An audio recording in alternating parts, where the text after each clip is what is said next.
Oke, assalamualaikum warahmatullahi wabarakatuh. Apa kabar rekan-rekan mahasiswa sekalian? Tetap sehat ya. Oke, kita ketemu lagi di pertemuan berapa nih ya, saya lupa. Habis kalender saya tiba-tiba merah semua nih, libur semua kita.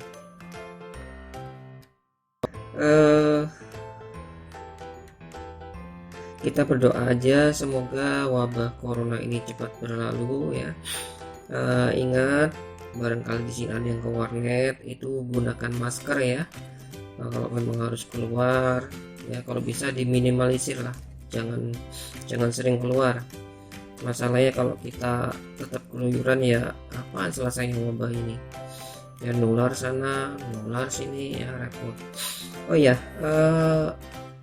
dari kampus sudah ngasih kuota bagi kalian sudah daftar di web, apa nama webnya saya lupa. Itu saya dapat info satu mahasiswa dapat sekitar 10 giga ya, ada yang dapat cuma 2 giga. Nah itu nggak tahu kok beda-beda, coba dicek. Kalau bagi yang belum daftar, tanya ke teman-teman yang sudah daftar di web mana gitu ya. Kalau saya di sidak Unmul ACID kalau nggak salah. Oke, ini saya tetap pakai fasilitas YouTube untuk kuliah karena dengan pertimbangan masih ada beberapa teman-teman yang kalau kuliah streaming sebagian apa ya, nggak ada kuota, atau karena memang kalau streaming itu kan kita butuh kuota yang lumayan besar tuh. Nah, kemudian ada juga teman-teman yang ada di wilayah pedalaman, susah sinyal ya. Nah makanya saya dapat ide pakai YouTube ya. YouTube ini sifatnya bisa di delay, ibaratnya bisa ditunda ya. Kapan kalian ada kuota, kapan kalian ada sinyal, nah itu baru bisa diakses. Bahkan bisa diulang-ulang sampai kalian paham. Nah minggu lalu kita sudah membahas tentang sejarah perkembangan komputer, arti komputer, manfaat komputer, dan perkembangan jenis komputer sampai sekarang. Saat ini kita akan membahas apa aja sih dalemannya dari komputer itu, serta manfaat-manfaat dari komponen yang ada di dalam komputer. Oke, sebelum saya mulai materi, saya ingin tanya dulu ya, sebelum saya jelaskan apa sih urgensi kita mempelajari komputer sedangkan kita duduk di kampus pertanian. Nah untuk materi ini, untuk pertanyaan yang ini ya, nanti kalian ketik jawabannya di kolom komentar di postingan channel yang ini ya. Formatnya misalnya hadir Yamin Samarinda. Nah terus urgensi kita mempelajari komputer menurut saya adalah bla bla bla bla apa. Diketik di sini aja, di mana, di bawah postingan ini. Nah oke, sekarang kita tahu bahwa komputer itu biasanya kita hanya tahunya pakai aja ya. Pokoknya tinggal cari apa namanya, tombol power, langsung klik ceklek gitu, kemudian bunyi CPU nya, monitornya nyala, terus ngetik klik ngetik. Nah tapi kita nggak mikir tuh untuk apa sih, bagaimana sih dalemannya komputer itu gitu kan. Nah nanti kita mikirnya tiba-tiba ketika komputer yang kita pakai atau laptop yang kita pakai ini mengalami masalah, ada salah klik lah, ada virus yang nempel lah, dan lain-lain. Dulu saya kayak gitu juga waktu SMA kalau nggak salah tuh beli ya taunya pakai untuk ngetik gitu ya, dengerin musik, nonton film, ngerjain tugas. Tahun kedua baru muncul tuh trouble, macam-macam masalahnya, bolak-balik ke servis, capek ya, berat loh CPU itu lumayan lah, ada 3 kilo lebih kali ya, bawa pakai motor. Memang semua komputer itu dipastikan akan mengalami trouble, tergantung pemakainya ya. Tapi mungkin kalau 2 tahun pertama merek apapun lah, itu 2 tahun pertama atau 1 tahun pertama. Nanti kalau sudah agak lama, nah itu ada tuh masalah, baik masalah kecil maupun masalah yang gede. Kalau pemakaian pribadi biasanya agak lama. Nah kalau kantor atau warnet, nah itu biasanya cepat trouble ya, karena yang pakai banyak ya. Nah saat itu pas komputernya trouble, kenapa kok bisa trouble? Capek bolak-balik angkat servis ya, tanya sini tanya sana. Nah, kebetulan dulu tuh YouTube belum ada di zaman saya SMA itu. Nah, kemudian di sekitar tempat tinggal saya ini ada komunitas bubuan gamer yang namanya senang game-game komputer tuh, pasti biasanya tahu dia apanya gitu ya. Ya udah gabung di situ, akhirnya sama temen dibuka casingnya.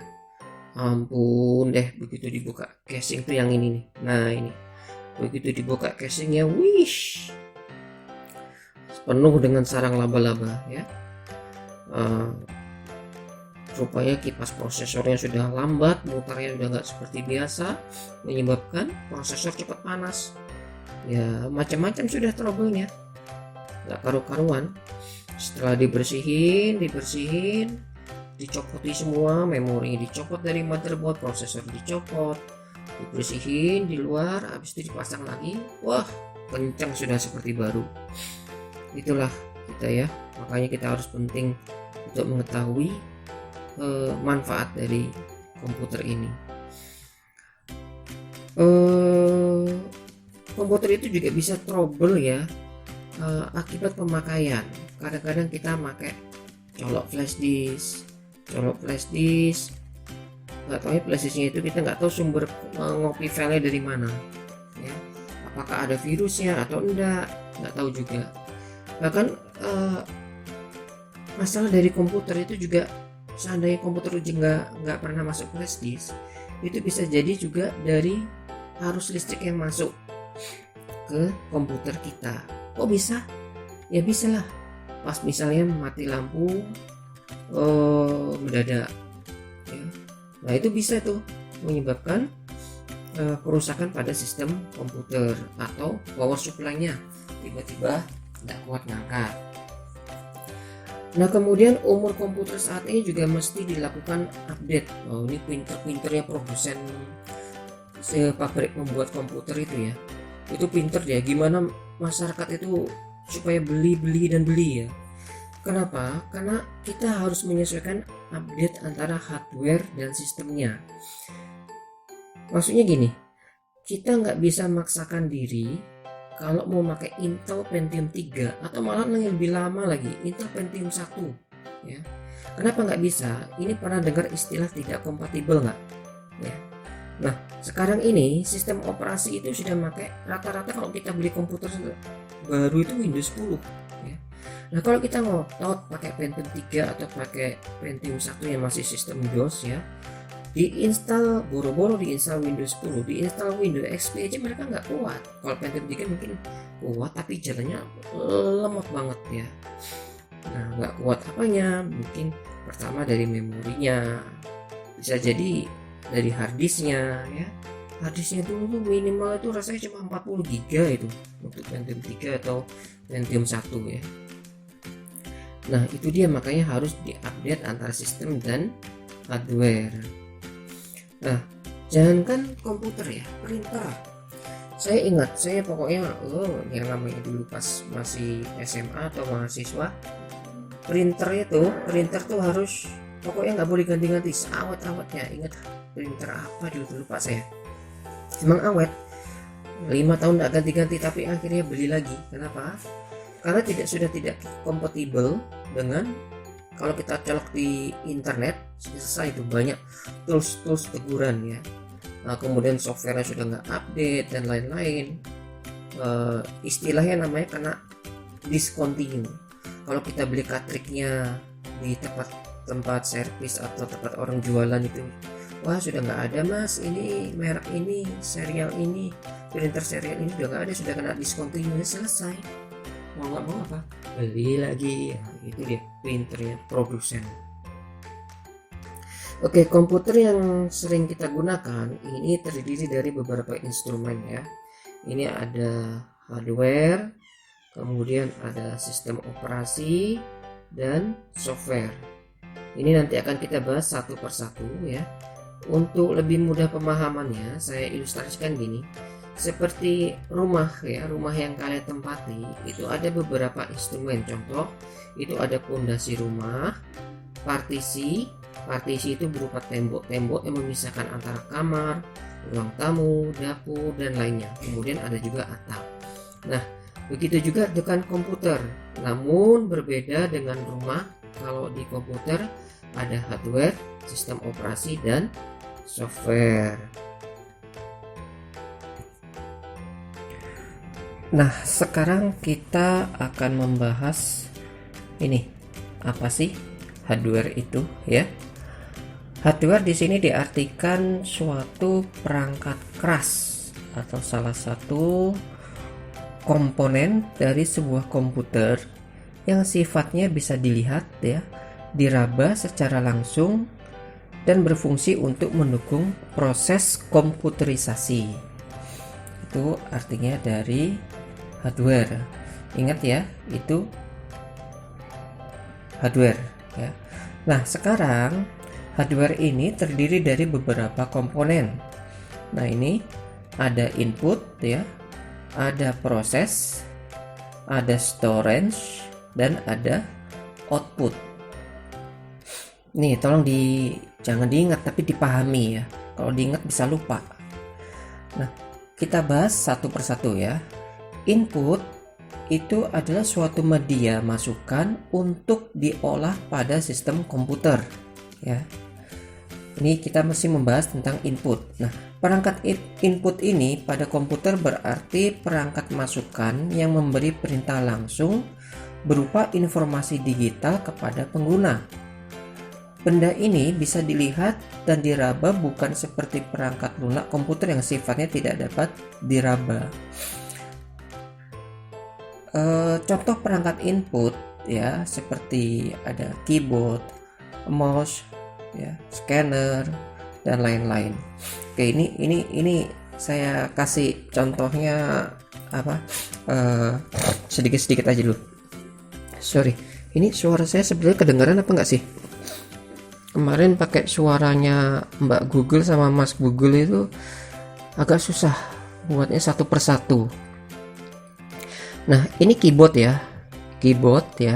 Input generasi keyboard ini juga dari zaman ke zaman berubah. Dulu bentuknya colokannya seperti ini. Ini namanya apa? PS2 atau gimana, saya lupa namanya. Nah, sekarang sudah agak lebih canggih lagi melalui ini USB, keyboard USB. Bahkan sekarang sudah lebih canggihnya lagi setelah USB ya. Ini tapi harganya agak-agak mahal. Ini menggunakan mouse dan keyboard Bluetooth atau wireless ya, atau namanya nirkabel. Nah, ini sudah nggak pakai kabel lagi dia, asal sistemnya sama ada hardware penyambungnya, koneknya itu menggunakan Bluetooth kalau nggak salah itu namanya. Kemudian scanner ya. Scanner ini fungsinya adalah untuk memasukkan gambar secara digital ya, itu ke sistem komputer. Mau kita edit kan, misalnya fotonya kurang ganteng gitu ya, banyak jerawatnya misalnya. Nah, itu bisa diedit nanti, mungkin ada kayak ada Photoshop, ada Corel, itu bisa dihapus di situ. Kemudian kita print lagi. Selain scanner, sekarang sudah ada kamera digital yang fungsinya hampir sama dengan scanner. Kalau scanner kan prosesnya agak ribet nih, begitu masukkan foto, nah kemudian foto itu kayak di fotokopi, tapi jalannya agak lambat, set gitu. Menghasilkan foto ini sekali ceklek selesai, bisa. Bahkan zaman sekarang foto ini sudah, atau scanner ini sudah bisa lagi ada teknologi seperti HP yang kalian pegang ya, Android. Misal ada teks buku yang mungkin harga bukunya itu mahal atau lagi di perpustakaan. Untuk ngambil teksnya itu cukup kalian foto dengan menggunakan handphone. Handphone sekarang kan canggih tuh, ada pixelnya sampai 40 megapiksel kah itu ya. Bahkan scanner juga bentuknya sekarang sudah nggak kayak gini lagi, ada scanner yang bentuknya seperti pulpen. Jadi cukup ditempelkan, dijalankan pulpen itu ke sesuai dengan tulisan. Nah, kemudian bisa di-convert menjadi Microsoft Word. Nah, enak lagi sudah itu.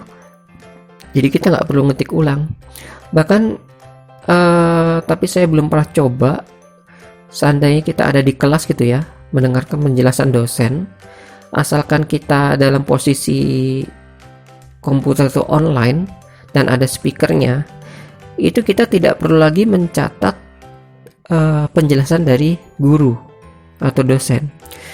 Cukup arahkan speaker ya, kemudian pakai aplikasi tertentu atau software tertentu, itu dia bisa secara otomatis ngetik dalam bentuk teks.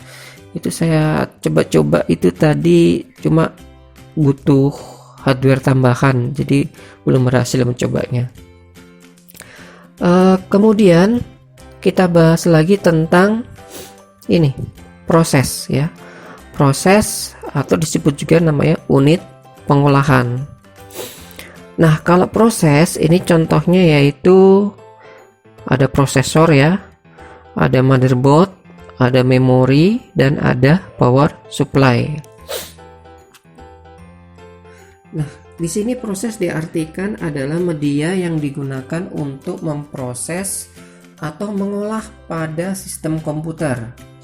Nah, proses dalam komputer adalah sebuah kegiatan pada sistem komputer, baik di dalam sistem hardware maupun sistem software, ketika mengolah data masuk lewat peralatan input dan kemudian akan ditampilkan kembali melalui peralatan output. Contohnya seperti ini ya. Nah, ini kalau dulu jenis-jenis prosesor ya. Biasanya kalau komputer tuh yang dikenal dengan jenis prosesor yang seandainya ini i-core 5 ya. Bahkan kemarin saya searching sudah ada i-core 9 malahan, enggak tahu itu benar apa enggak. Ya. Kalau prosesor fungsinya sudah tahu kan, ini prosesornya ibaratnya sebagai apa ya?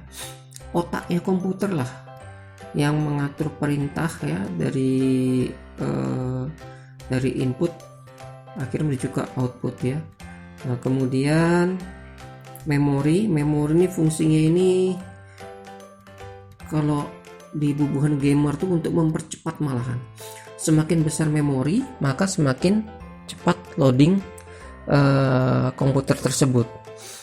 Bisa juga tempat penyimpanan data sementara, itu bisa juga, yaitu memori.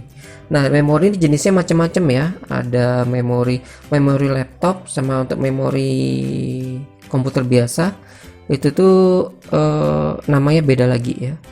Kalau di sini ada DDR2, ada DDR3 dan lain-lain. Biasanya kalau DDR semakin tinggi DDR itu kecepatannya lebih besar daripada memori sebelumnya. Nah, kemudian ini motherboard ya. Nah, ini namanya motherboard. Ini untuk mengatur perintah, apakah itu perintah dari input ataukah perintah dari power supply, mengalirkan listrik ya ke komponen-komponen komputer yang ada di dalamnya ya. Ya, ini biasanya kalau tempatnya prosesor tuh di sini. Kemudian power supply ya. Nah, ini power supply. Ini fungsinya ada ya, yaitu untuk mengatur kebutuhan daya listrik ke hardware lainnya. Ini untuk listrik ya. Nah, ini juga bisa jadi sumber masalah nih. Kalau yang harga-harga ibaratnya yang murah itu biasanya cepat menimbulkan masalah lah. Kadang-kadang komputer restart terus ya, biasanya kena ini atau kena petir ya.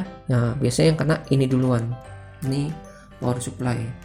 Yang pertama kali dulu ngelihat dalaman komputer, kalau sudah ngeliat ini pusing kepala. Di sini ini banyak alat-alat elektronik ya. Tapi begitu kalau sudah terbiasa ya, di tempat teman-teman kosan dulu tuh, cara nyalakan dia nggak pakai casing lagi, tapi semua ini ada di motherboard, sudah ditempel di rakitnya. Nyalakannya cuma pakai obeng ya, obeng minus itu langsung ada api, ada dikonsletkan, klak gitu baru bisa nyala. Geleng-geleng saya saking canggihnya. Nah, ini tadi sudah membahas tentang proses. Sekarang kita membahas storage ya. Nah, storage yaitu media penyimpanan data yang terdapat dalam komputer. Ini kalau media penyimpanan zaman dulu sekali itu seperti ini. Ini sempat saya belajar komputer pertama kali itu menggunakan ini. Ada floppy A, ada juga yang kalau ada gede ini floppy B. Nah, ini disket ya. Dulu sempat ngerjakan skripsi itu pakai kayak gini. Satu disket ini ukuran kapasitasnya itu kalau nggak salah cuma 128 kilobyte. Bayangkan 128 kilobyte, nggak nyampe 1 megabyte ya zaman dulu. Nah, dulu suka dukanya kalau bikin skripsi kita pakai nggak cukup satu kotak disket ya, nggak cukup itu, apalagi pasti deh ada yang rusak. Kalau disket itu kita mau ngeprint, kita nggak punya print-printan ya, langsung disket itu kita ke warnet atau ke tempat rental, kita masukkan. Wah, biasanya kalau dari rental itu nggak tahu ya optiknya atau apa gimana, berapa kali masuk akhirnya rusak disketnya, ganti lagi. Syukur-syukur kalau datanya di backup, kalau enggak ya wassalam, nangis. Nah, kemudian seiring dengan perkembangan zaman akhirnya ada flash disk ya. Kalau flash disk ini contohnya 64 GB ya. Ini sudah agak lumayan canggih nih ya. Dulu zaman saya masih zaman disket. Pertama kali munculnya flash disk itu 20 ukurannya kalau nggak salah 128 MB atau 256 MB. Harganya dulu 300 ribuan. Nah, kalau sekarang bahkan flash disk yang 1 tera itu juga sudah ada ya, sudah besar-besaran. Nah, kemudian kalau media penyimpanan yang terdapat di dalam komputer yang mendampingi motherboard, ini bentuknya seperti ini. Ini namanya hard disk atau HDD. Nah, hard disk ini ada dua macam. Ada hard disknya ATA ya, kemudian ada hard disk SATA ya. Nah, ini dia bentuknya. Kalau ini sudah agak modern ini. Ini yang SATA ini saya. Ini kalau dulu tebal-tebal ya, agak lambat itu untuk Pentium 3 ya, itu agak besar dia. Nah, generasi saat ini ada lagi hard disk yang namanya SSD.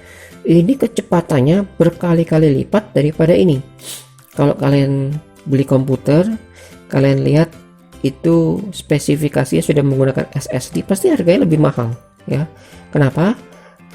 Karena kecepatannya melebihi dari hard disk seperti biasa seperti ini ya. Nah, itu storage atau penyimpanan. Membahas tempat penyimpanan saat ini, seringkali kalau kita ngerjakan tugas atau ngerjakan skripsi ya, apakah datanya rusak karena virus atau datanya tiba-tiba laptop di maling ya. Nah, untuk mencegah atau meminimalisir hal tersebut, sekarang kan ada sudah media penyimpanan yang sifatnya online ya. Biasanya kalau di Gmail itu ada namanya Google Drive. Nah, itu tiap kalian selesai mengerjakan tugas, jangan lupa disimpan secara online. Itu fungsinya di Google Drive ya. Di situ juga penting sekali itu kalau ijazah SD dari akta kelahiran, ijazah SD, SMP, SMA itu di scan, taruh situ aja, di password tapi di RAR gitu ya. Nah, nanti sewaktu-waktu kalian ada di misalnya di Balikpapan kah, di Jawa kah, nggak bawa bentuk fisiknya, kalian tinggal buka email, masukkan password, sudah print, jadi deh. Siapa tahu ada lowongan direktur apa gitu kan, nah langsung jadi. Nah, tadi sudah membahas tentang storage. Nah, sekarang kita akan membahas tentang output ya. Output pada komputer itu adalah perangkat komputer yang berguna untuk menghasilkan suatu keluaran ya.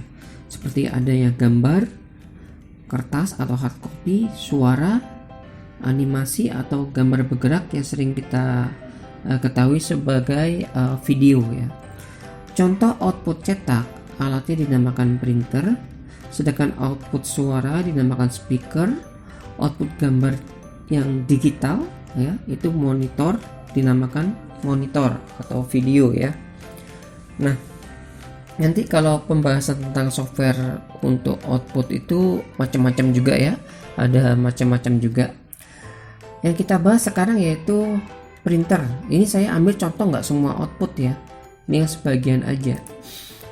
Nah, printer di sini kalau zaman dulu printer ini seperti ini bentuknya ya.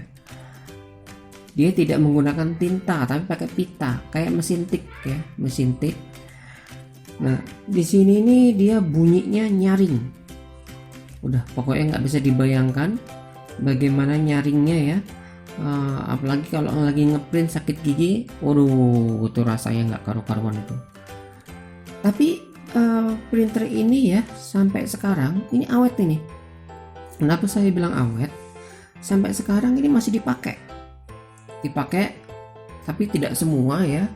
Khususnya untuk mencetak laporan-laporan keuangan seperti nota, kwitansi, dan lain-lain.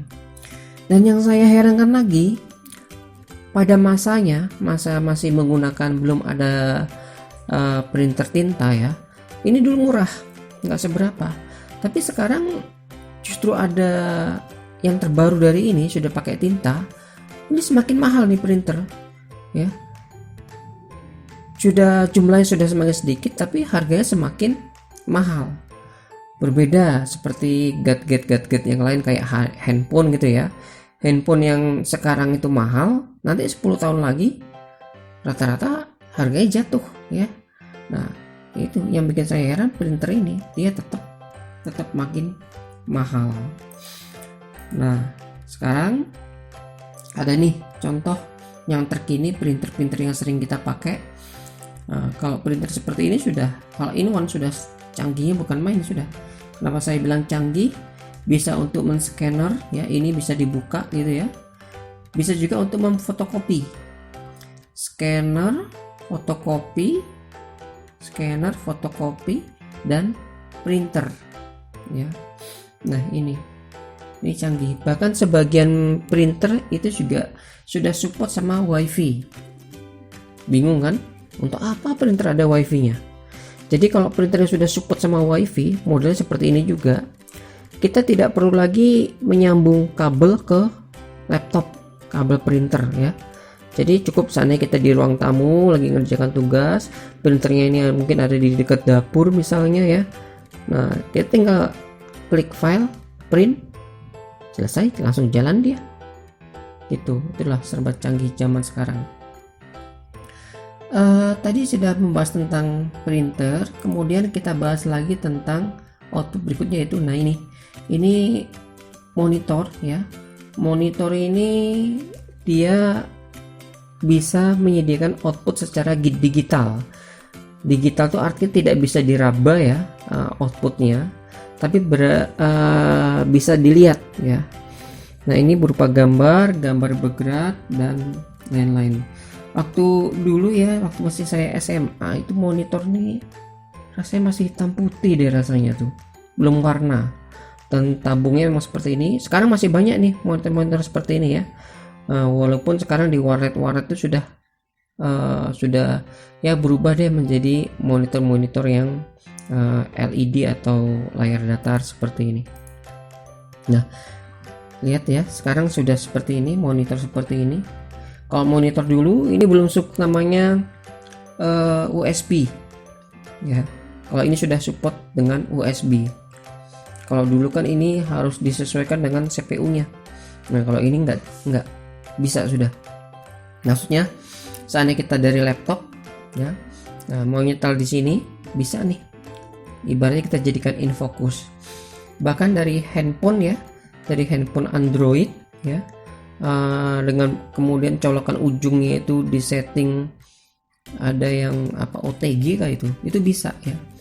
Malahan dengan sistem ada lagi alatnya, saya lupa namanya, itu dia berupa alatnya itu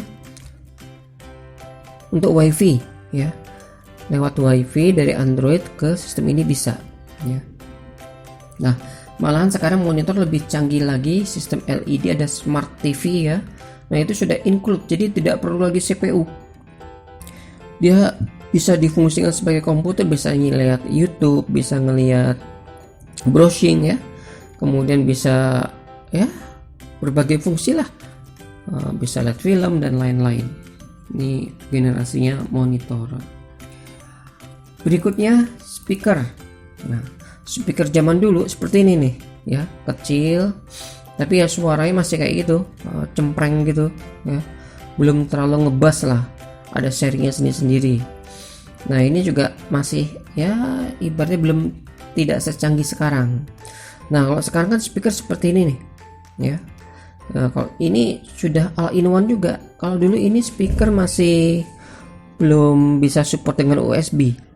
Nah, speaker sekarang bisa jadi USB kalau kita ingin nyalakan musik ya, musik apa tanpa menyalakan komputer bisa.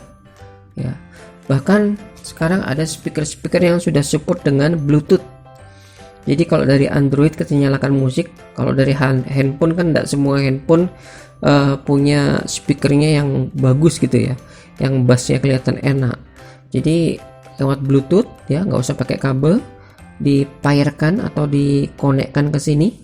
Nah, ini bisa nyalakan sesuai dengan musik yang di handphone ya. Nah, ini seperti ini ada bisa sebagai kayak apa namanya, mic, ada karaoke-nya, bisa Bluetooth ya, bisa jack audio. Jack audio ini bisa untuk berbagai macam device ya, bisa disambungkan ke komputer dan lain sebagainya, bahkan bisa radio ya dan lain-lain. Ini lengkap dengan ada remote-nya. Sekarang canggih deh, serba canggih. Beruntung kalian dilahirkan zaman sekarang. Oke, setelah kita membahas tentang output ya, sekarang kita bahas yaitu tentang sistem operasi atau OS. Ini saya singkat OS, operating system ya.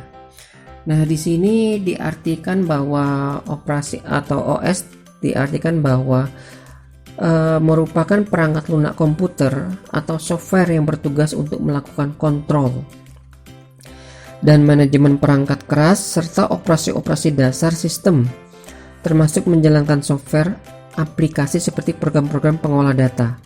Nanti akan kita bahas di pertemuan berikutnya, ini pengolah data macam-macam ya, yang bisa digunakan untuk mempermudah kegiatan manusia. Nah, OS ini adalah merupakan software pada lapisan pertama yang diletakkan pada memori komputer pada saat komputer dinyalakan. Jadi, pertama kali nyalakan komputer, tekan tombol power itu ya, itu masuk ke desktop dulu. Nah, di desktop itulah yang namanya OS atau operating system. OS ini jenisnya juga banyak. Sebetulnya ada dua ya, pada umumnya ada dua, yaitu generasi Windows dan generasi Linux. Nah, Windows ini turunannya banyak sekali. Juga Linux juga banyak. Kalau Windows itu sering kita gunakan untuk sehari-hari, sedangkan Linux itu kebanyakan digunakan oleh programmer-programmer. Di sini saya tidak membahas tentang Linux, tapi yang saya bahas khusus pada Windows ya. Nah, ini bisa dilihat ya, generasi Windows ya. Ini yang nomor 1 dari A, MS-DOS, Windows 1, 2, 2.1, 3 sampai 3.1. Kemudian Windows 9 berapa gitu ya. Ada 95, ada 98. Nah, ini mulai dari 98 ini baru ditemukan namanya flashdisk. Tapi pakai flashdisk waktu itu harus disertai dengan CD drivernya. Jadi dia kalau nggak pakai CD driver dia nggak kedetek.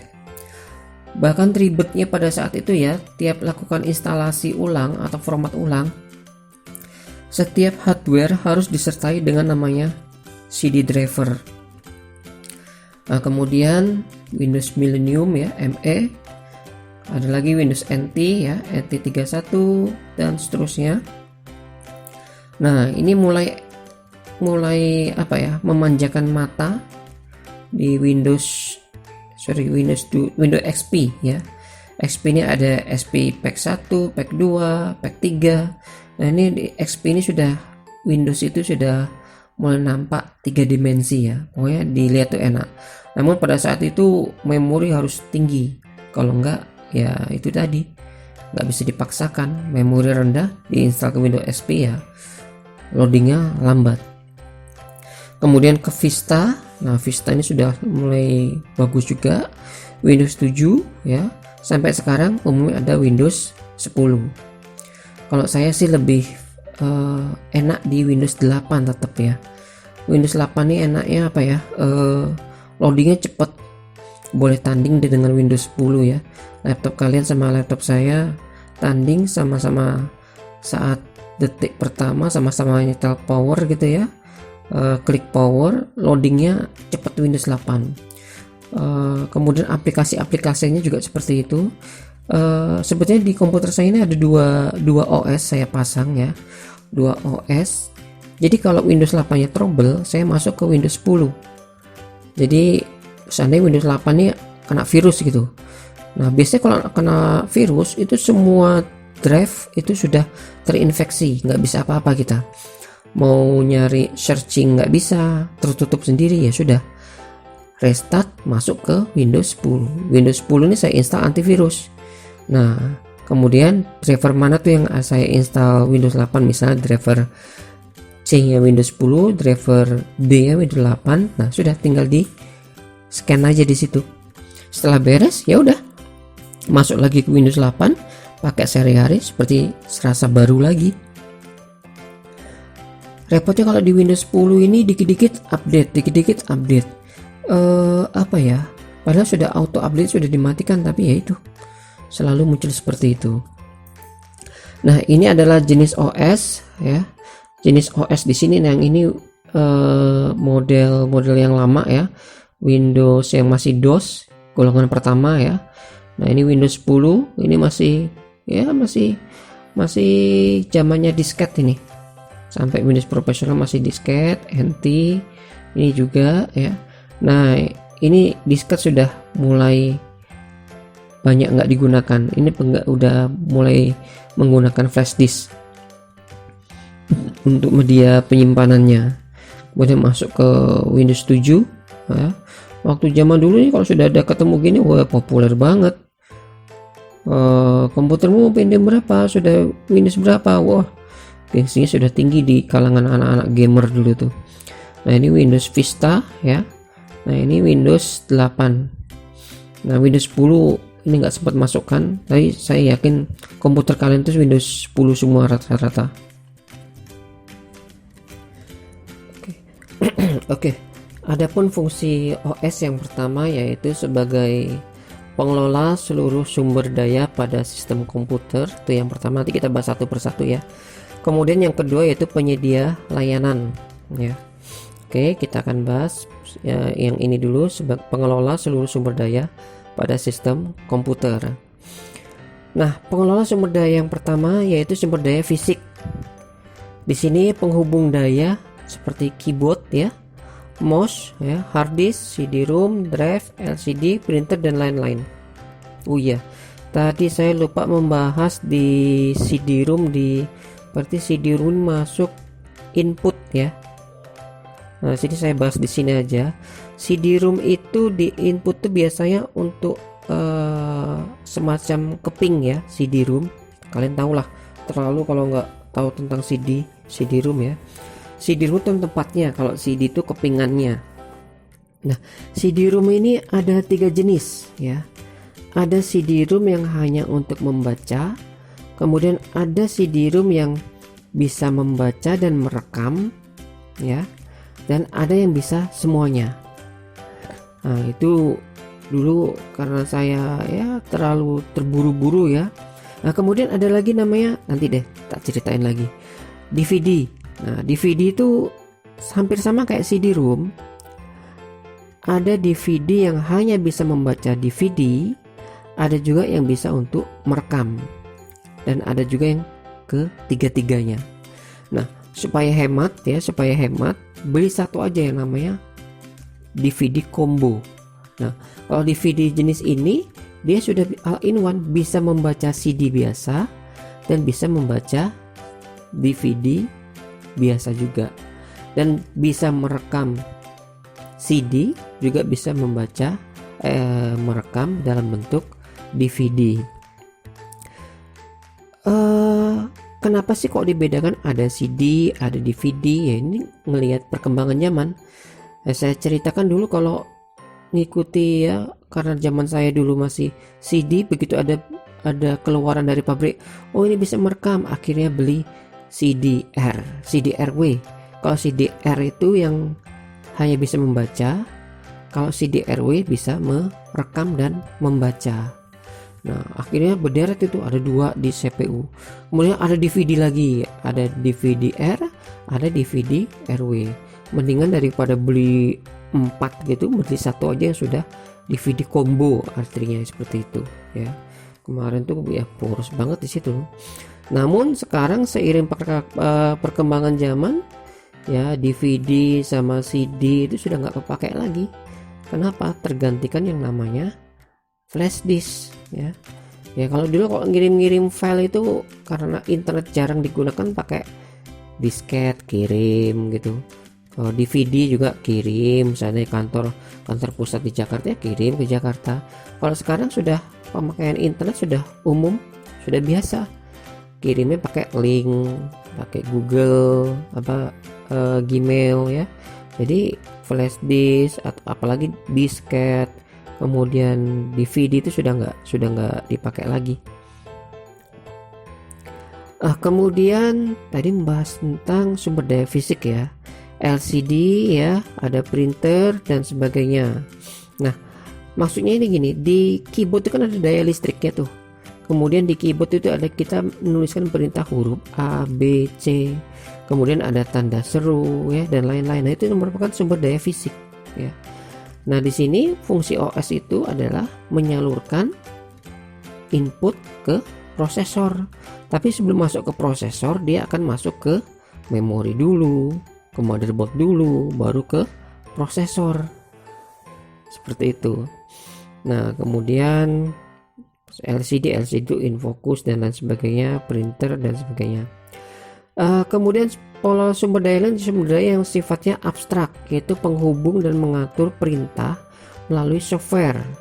Dari keyboard misalnya kita ngetik melalui Microsoft Word. Microsoft Word itu berarti melalui Microsoft Office ya.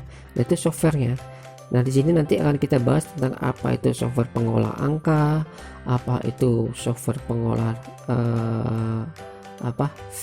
baca, nanti kita bahas lah. Oke, berikutnya ya, selain yang kedua ya, fungsi OS yaitu penyedia layanan. Ada layanan digital dan ada layanan jaringan. Digital contoh ada audio, ada gambar dan ada video. Tahu ya nih ya, audio itu suara, ya gambar biasa, video itu gambar-gambar yang bergerak disertai dengan audio atau suaranya. Nah kalau audio yaitu melalui speaker, gambar dan video melalui monitor ya. Infocus, LCD, nah itu termasuk gambar videonya. Kalau zaman saya dulu nggak ada infocus, itu pakai OHP ya, pakai layar, itu belum ada LCD itu. Nah kemudian kita masuk ke jaringan. Nah jaringan ini sudah semi internet ya. Ini ada menggunakan LAN, ada WiFi dan ada Bluetooth. Kalau LAN ini menggunakan kabel ya. Nah, kemudian ada WiFi. Kalau WiFi sudah tahu sendiri lah ya, itu kabel atau tidak menggunakan kabel. Bluetooth hampir sama dengan WiFi, tapi kecepatannya lebih cepat di WiFi. Nah ini agak sekilas sedikit saya kenalkan dengan sistem operasi yang digunakan di handphone ya. Ada Windows Mobile, WebOS, ada Symbian, iOS, Android, BlackBerry, Maimo, Bada Samsung, Nucleus sama Palm OS. Nah seperti ini contoh-contohnya ya. Nah ini kalau yang handphone nih ya saya nggak bahas, cuma mengenalkan aja karena tidak terlalu terlalu familiar lah. Biasanya yang counter HP itu lebih menguasai dia. Jadi kalau bisa tentang handphone sudah mendalami tentang sistem operasi ini, bisa jadi sumber-sumber pendapatan baru lagi nih, bagus soalnya ya.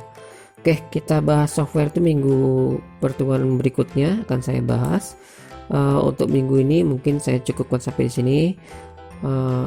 Mohon maaf atas kekurangannya, banyak sekali kekurangannya ini karena proses editing juga belum sempurna, terutama di bidang audio suara ya. Yaitu kalau menggunakan suara dari Google sebenarnya bagus, cuma lama, mending suara langsung seperti ini, tapi ya hasilnya seadanya. Oke, saya kira cukup sekian. Wassalamualaikum warahmatullahi wabarakatuh. Tetap di rumah, jangan keluyuran, gunakan masker, tiap habis pegang apa-apa, terutama pegang duit, cuci tangan ya. Oke, terima kasih.